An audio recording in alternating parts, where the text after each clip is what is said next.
So something happened this morning that I think every homeowner in America needs to hear about. The mayor of New York City stood up at City Hall just a few hours ago and told residents that as a last resort, he may have to raise property taxes to close a $5.4 billion budget gap. $5.4 billion!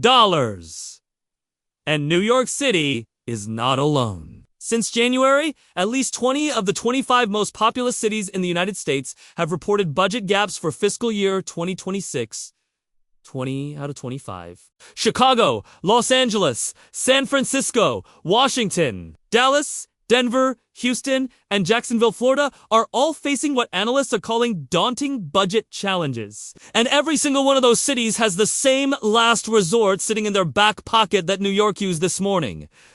Your property taxes. Now, I want to explain exactly why this is happening because I think most homeowners have no idea how close their city is to reaching into their pocket right now. Here is the problem. During the pandemic, the federal government sent a massive wave of emergency funding to states and cities. Trillions of dollars that kept local budgets afloat, kept services running, and kept tax increases off the table. That money is gone. Completely gone. And the cities that used it to fund ongoing operating expenses instead of one-time projects are now staring at permanent structural budget gaps with no federal money to fill them. At the same time, four other things are hitting city budgets simultaneously.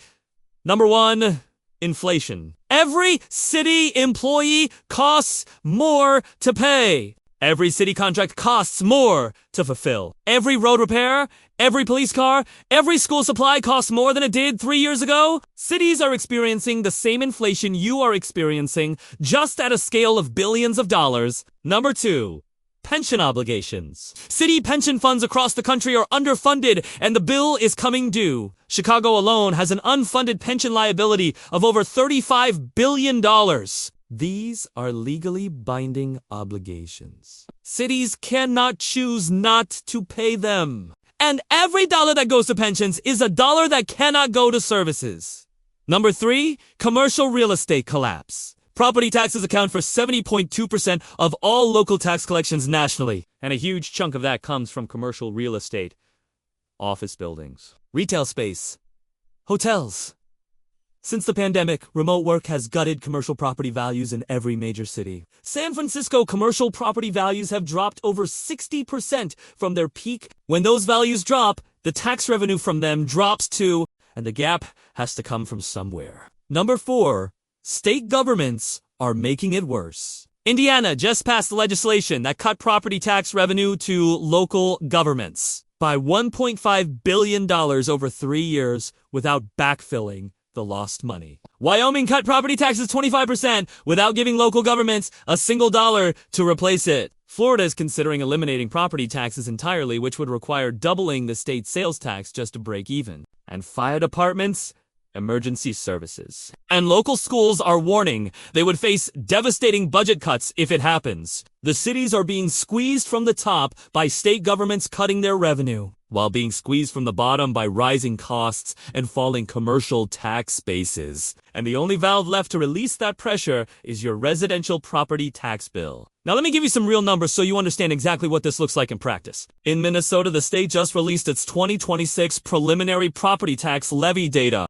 City levies are up 8.7%. County levies are up 8.1%. School levies are up 5.8%. The total statewide property tax increase for 2026 could hit nearly $1 billion above last year. In Watertown, New York, just 2 days ago, the city manager released a proposed budget with an 11% property tax increase. 11% in 1 year. For a home assessed at $100,000, that is an extra $114 per year just in city taxes. But that number gets much larger in high-cost markets. And in cities like Chicago or Los Angeles, where pension obligations are catastrophic, the increases being discussed behind closed doors are significantly larger than 11%. Denver's rainy day fund has already fallen below its own 15% minimum target as the city burns through reserves to cover operating expenses. That is a city that is eating its own emergency savings just to keep the lights on. And when the savings run out, the only option left is to raise taxes or cut services. Usually both.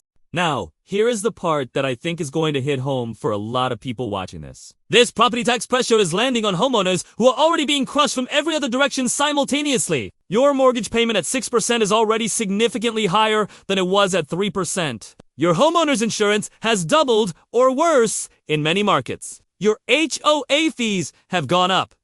Your utility bills have gone up. And now your property tax bill is about to go up on top of all of that. There is a concept that housing analysts call the true cost of homeownership, and it is becoming one of the most dangerous financial traps in America right now. People buy a home based on what their mortgage payment will be. They get pre-approved, they find a house they can afford on paper, they close, and they move in. And then over the next 2 to 3 years, every other line item attached to that house starts moving up. Insurance goes up at renewal. Property taxes get reassessed upward because values rose. HOA fees increase because the association has its own inflation problem. Utility costs rise because electricity prices are outpacing general inflation every year. And suddenly, the house that was affordable when they bought it is costing $300 to $500 more per month than it did on day one, without a single change in their mortgage payment. That is the trap that is closing on millions of American homeowners right now. And the city budget crisis I just described is about to add another layer to it. So,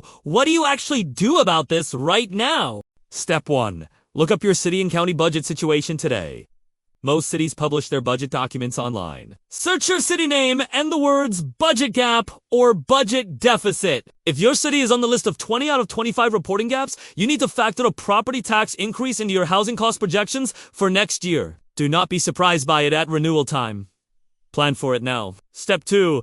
If you have not had your property assessed recently, consider whether your current assessed value reflects the actual market. In many markets, home values have declined from their 2021 and 2022 peaks. If your assessed value is still based on the peak, you may be overpaying property taxes right now. You can appeal your assessment in most jurisdictions. It costs nothing, and the potential savings can be significant. Step 3. If you are currently renting and thinking about buying, add a realistic property tax escalation scenario to your monthly cost calculation. Not just what the taxes are today, what they are likely to be in 3 to 5 years, given what we know about city budget pressures. In some markets, that number could add $100 to $300 per month to your true housing costs within just a few years of purchase. Step 4. If you own a home in a city facing a severe budget crisis, start paying attention to local elections. The decisions being made right now in city council chambers and at city hall directly determine your property tax bill. Most people have no idea what is happening at the local level until the bill arrives. By then it is too late to do anything but pay it. Here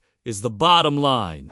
20 of the 25 largest cities in America are facing budget gaps right now. New York City's mayor called a property tax increase a last resort this morning. Minnesota property taxes are up nearly 9% this year. Watertown proposed an 11% increase just 2 days ago. And pension obligations, inflation, commercial real estate collapse, and federal funding cuts are all hitting city budgets simultaneously with no relief in sight. The pressure valve is your property tax bill, and the cities are reaching for it. Subscribe so you do not miss what is coming next. And go watch the video on screen right now. I will see you in the next one.